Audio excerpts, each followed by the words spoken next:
Hi guys! So sa mga nagtatanong paano daw mag-print ng ang ating intermediate pad. So kailangan nyo lang siyang i-save ng naka-PDF. So nakapag-save na tayo. And kung nakikita nyo dito sa cover guys, may reference size po dito.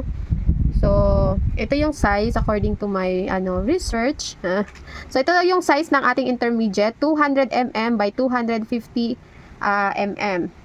So in centimeter, 20 cm by 25 cm.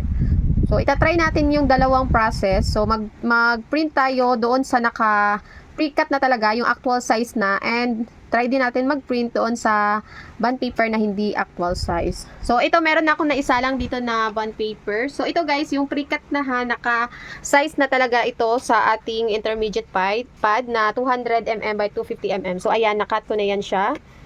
So, pwede ninyong gamitin yung short guys kasi medyo malapit-lapit. So yung ginamit ko dito is short po ito para konti na lang yung i-cut ko.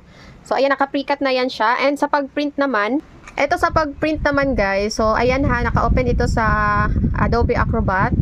So i-click nyo lang yung print. And dito guys, i-click nyo tong fit. And sa properties naman is user-defined. So ito yung size ng ating intermediate pad in inches. So, kinonvert ko siya into inches. So, 200 mm by 250 mm. So, ito yun siya. Pag okay na, so, print lang natin. So, let's see. So, ayan na. So, naprintahan na din natin yung front and saka back. And titingnan natin kung pantay yung line. So, ito na yun siya guys. So, kung nakikita nyo, ayan. So, pantay na pantay yung linya. So, ito yung naka-precut. And ngayon, itatry naman natin gumamit ng short na bond paper. So, ito nakasalang na tayo dito ng short. So, ito yung precut kanina. So, sa pag-print naman, so, ayan. I-click nyo lang itong, so, wag yung fit. So, dito sa actual size.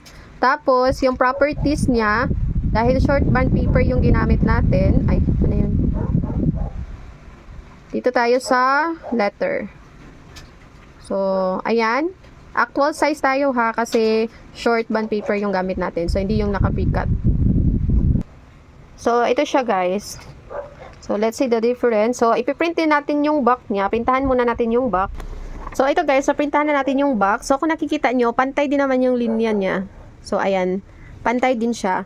So, yung difference niya lang, so, kailangan mo pang mag-cut. And syempre, ayan, yung exact talaga.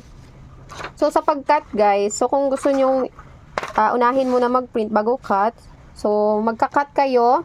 So, dito lang, pwede siyang maging borderless guys kapag nag-print kayo sa short. Kasi yung exact size niya, ayan o, 20 mm. So, kailangan yung i-cut dito, itong white dito at saka dito. So, dito naman, kailangan yung sukatin, 250 mm kasi ito. So, dito tayo sa 25. So, ayan, magka-cut din kayo dito. Tsaka dito sa baba. So, unlike dito sa naka-pre-cut na. So, sa naka-pre-cut naman, guys, hindi siya borderless. Pero, pag ito, pwede siyang maging borderless kasi ito yung exact ano niya. So, dito naman sa naka-pre-cut na. So, hindi siya borderless. Pero, mas bet ko din yung ito. Yung hindi naka, Pero, ayan, nakadepende pa rin naman sa inyo.